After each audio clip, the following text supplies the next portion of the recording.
Students, आज का topic है 1857 की क्रांति के राजनीतिक और प्रशासनिक कारण। वे कौन कौन से राजनीतिक और प्रशासनिक कारण थे जिनके कारण 1857 की क्रांति हुई। 1857 की क्रांति भारत के इतिहास में एक महत्वपूर्ण घटना है जिसकी शुरुआत 10 मई 1857 को हुई और देश के विभिन्न भागों में यह फैल गई।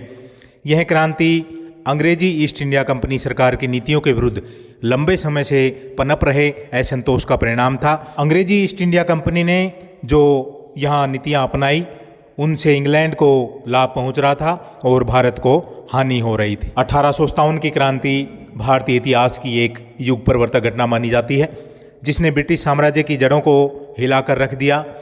यह ईस्ट इंडिया कंपनी के विरुद्ध संगठित प्रतिरोध की पहली अभिव्यक्ति थी जिसमें लोगों ने संगठित होकर भाग लिया। इस क्रांति के लिए अनेक राजनीतिक और प्रशासनिक कारण उत्तरदायी थे, जिनमें पहला है अंग्रेजों की साम्राज्यवादी नीति। भारत में अंग्रेजों द्वारा अपनाई गई साम्राज्यवादी नीति 1857 की क्रांति के लिए प्रमुख रूप से जिम्मेदार थी। इस साम्राज्यवादी नीति की शुरुआत लॉर्ड क्लाइव ने 1757 में प्लासी युद्ध और इसके बाद गवर्नर वेंसीटार्ट ने 1764 में बक्सर के युद्ध में विजय प्राप्त करके की। 1764 के बक्सर युद्ध के बाद भारत में निर्णायक रूप से अंग्रेजी राज्य की शुरुआत हो गई।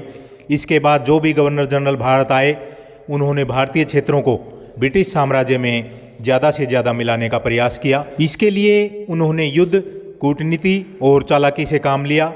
लॉर्ड वेलेस्ली ने भारतीय राजाओं को अपने अधीन करने के लिए सहायक संधि का सहारा लिया। सहायक संधि स्वीकार करने वाले राज्य को सैनिक रूप से कमज़ोर बनाकर उसमें अंग्रेजों का विरोध करने की क्षमता को समाप्त कर दिया जाता था और धीरे धीरे उस राज्य को कंपनी राज्य में मिला लिया जाता था। लॉर्ड वेलेस्ली ने 1798 में हैदराबाद के साथ, 1799 में मैसूर और तंजौर के साथ, 1801 में अवध के साथ, 1802 में पेशवा के साथ और 1803 में मराठा सरदारों को सहायक संधि स्वीकार करने को बाध्य किया। हरियाणा भी अंग्रेजों की साम्राज्यवादी नीति का शिकार बन गया।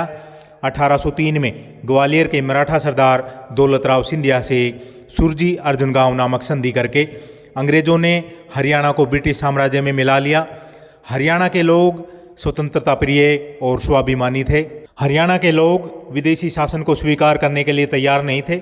1857 से पहले भी हरियाणा में अंग्रेजी शासन के विरुद्ध अनेक विद्रोह हुए। अंग्रेजों की साम्राज्यवादी नीति के विरुद्ध 1857 के विद्रोह में हरियाणा के लोगों ने बढ़ चढ़कर भाग लिया। नेक्स्ट कारण है लॉर्ड डलहौजी की लैप्स की नीति। लॉर्ड डलहौजी साम्राज्यवादी नीति का समर्थक था। वह अधिक से अधिक भारतीय राज्यों को अंग्रेजी राज्य में शामिल करके इसका अधिक से अधिक विस्तार करना चाहता था। इसके लिए उसने गोद निषेध सिद्धांत अथवा लैप्स की नीति का सहारा लिया। इस नीति के अंतर्गत जिन राजाओं के अपनी निजी संतान नहीं थी और उनके द्वारा गोद लिए हुए पुत्र को कंपनी की सरकार ने उन राजाओं का उत्तराधिकारी मानने से इनकार कर दिया और उनके राज्यों को अंग्रेजी राज्य में मिला लिया। सबसे पहले सतारा को 1848 में, उसके बाद संबलपुर, जैतपुर, बघात, उदयपुर, नागपुर और झांसी को अंग्रेजी राज्य में मिला लिया गया। लॉर्ड डलहौजी की इस नीति से इन राज्यों के राज परिवार अंग्रेजों के विरोधी बन गए।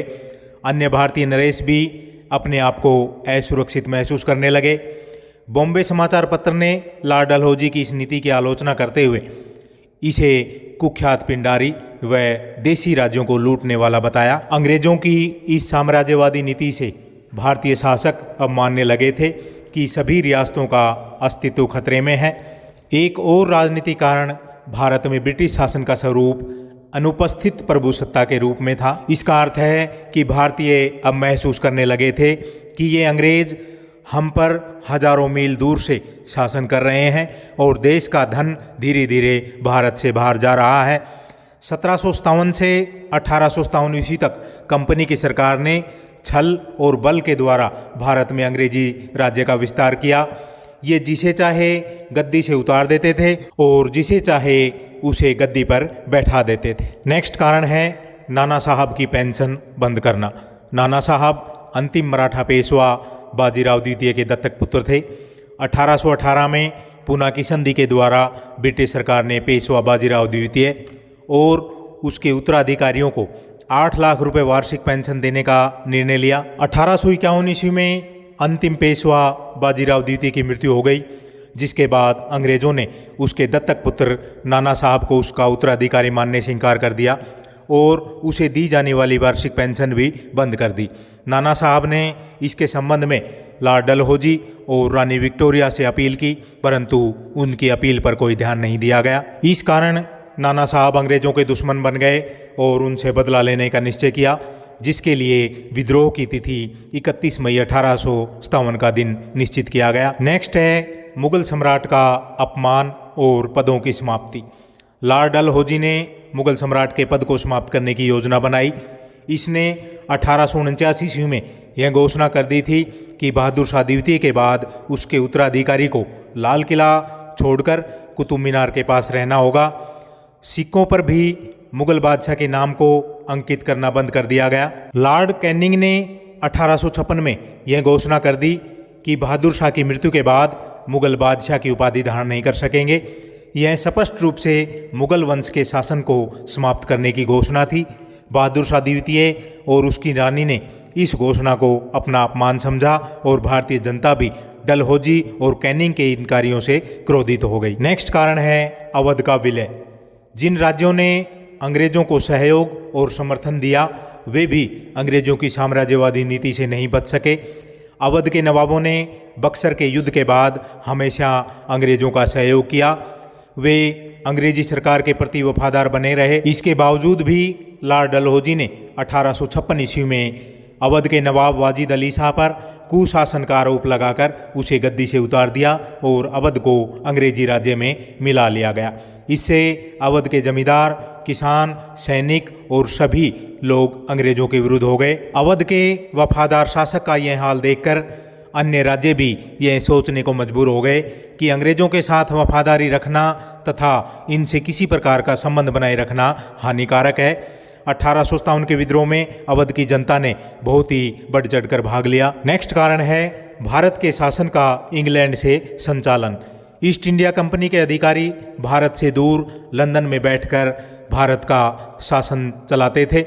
उन्हें भारत की परंपराओं, मान्यताओं और प्रशासनिक संस्थाओं का बिल्कुल भी ज्ञान नहीं था। ये अधिकारी इंग्लैंड से ही भारत के लिए शासन संबंधी नीतियाँ और कानून बनाते थे। इनका लक्ष्य भारत में जन कल्याण कार्य करना नहीं, बल्कि भारत के धन को लूटना ही रहा। नेक्स्ट है भारतीयों को उच्च पदों से वंचित रखना। अंग्रेजों ने शुरू से ही प्रशासन में भारतीयों के साथ भेदभाव की नीति अपनाई। लॉर्ड कॉर्नवालिस ने सभी भारतीयों को अविश्वास की नज़रों से देखा और उन्हें उच्च पदों से वंचित कर दिया। 1833 के चार्टर एक्ट में यह कहा गया था कि नौकरियों में किसी प्रकार का भेदभाव नहीं किया जाएगा। प्रशासनिक पदों पर भारतीयों को भी नियुक्त किया जाएगा, परंतु इस नियम का कभी पालन नहीं किया गया। 1857 से पहले नागरिक सेवाओं में सदर अमीन और सेना में सूबेदार पद तक भारतीय पहुंच सकते थे। उच्च पदों पर इन्हें नियुक्त नहीं किया जाता था। सर थॉमस मुनरो नामक अंग्रेज अधिकारी ने लिखा कि विदेशी विजेताओं ने भारतीयों पर बहुत अत्याचार किए, पर इनमें से किसी ने भी भारतीयों को इतना हेय नहीं माना जितना हम मानते हैं। किसी ने भी समस्त जाति की छवि, ईमानदारी और योग्यताओं पर संदेह नहीं किया था। भारतीयों को केवल निम्न पदों पर और कम वेतन वाले पदों पर नियुक्त किया जाता था। इस कारण शिक्षित और उच्च वर्ग के भारतीयों में निराशा तथा अंग्रेजों के प्रति आक्रोश उत्पन्न हो रहा था। नेक्स्ट कारण है अंग्रेजों की दोषपूर्ण न्याय व्यवस्था। भारत में प्राचीन काल से ही पंचायतों का गांवों के विकास में महत्वपूर्ण योगदान रहा। गांवों में स्वशासित शासन व्यवस्था प्रचलित थी। पंचायत के सदस्यों को परमेश्वर माना जाता था। सरकार इनके कार्यों में बहुत कम हस्तक्षेप करती थी। चार्ल्स मेटकाफ ने पंचायती व्यवस्था को लघु गणराज्य कहा है। पंचायती व्यवस्था में पंचायतों के द्वारा न्याय किया जाता था, जो सस्ता और सुगम होता था। अंग्रेजी सरकार ने पंचायती व्यवस्था को समाप्त करने का प्रयास किया। अंग्रेजों ने भारत में न्याय व्यवस्था स्थापित करने के लिए न्यायालय स्थापित किए। अंग्रेजों ने भारत में जो न्याय व्यवस्था स्थापित की, जो कानून व्यवस्था स्थापित की, उसमें व्यवहारिक रूप से कई दोष थे, कई कमियां थी। अंग्रेजों द्वारा स्थापित की गई न्याय व्यवस्था भ्रष्ट और खर्चीली थी। न्याय देरी से मिलता था, जिसकी कोई समय सीमा नहीं थी। कब तक न्याय मिलेगा, कितने समय में न्याय मिलेगा। अंग्रेज न्यायाधीश भारतीय परंपराओं से अवगत नहीं थे, परिचित नहीं थे, जिस कारण उनसे न्याय की अपेक्षा नहीं की जा सकती थी। यह न्याय व्यवस्था अमीर लोगों के हाथों का हथियार बन गया। इसमें गरीबों का शोषण होता था। अमीर व चालाक व्यक्ति झूठे गवाह और सबूतों के द्वारा गरीब लोगों को दोषी साबित करवा देते थे। अंग्रेजों को दंडित नहीं किया जाता था, चाहे उसने कितना भी बड़ा अपराध किया हो, वे थोड़ा बहुत दंड देकर छूट जाते थे। अमीरों और सरकार के पक्ष में ही न्याय होता था। इस प्रकार धन और अन्याय पर आधारित ब्रिटिश न्याय व्यवस्था ने आम जनता को असंतुष्ट कर दिया, जिस कारण ये अंग्रेजी शासन के विरोधी बन गए। नेक्स्ट कारण है कानून निर्माण संस्थाओं में भारतीयों का शामिल न होना। सर सैयद अहमद खान ने 1857 के विद्रोह के कारणों में सर्वाधिक महत्वपूर्ण कारण अंग्रेजों द्वारा कानून निर्माण परिषदों में भारतीयों को शामिल न करना बताया है। इनमें सभी अंग्रेज शामिल होते थे जो भारतीयों के रीति रिवाजों, परंपराओं और समस्याओं से परिचित नहीं थे। ये भारतीयों की इच्छाओं के विपरीत उन पर कानून बनाकर थोप देते थे जो भारतीयों की इच्छाओं के अनुसार नहीं थे। इस कारण भारतीयों में अंग्रेजों के विरोध की भावना उत्पन्न हुई और 1857 की क्रांति में सभी ने बढ़ चढ़कर भाग लिया। स्टूडेंट्स, ये थे 1857 की क्रांति के प्रशासनिक और राजनीतिक कारण। ज़्यादा से ज़्यादा स्टूडेंट्स को शेयर करें। Thank you.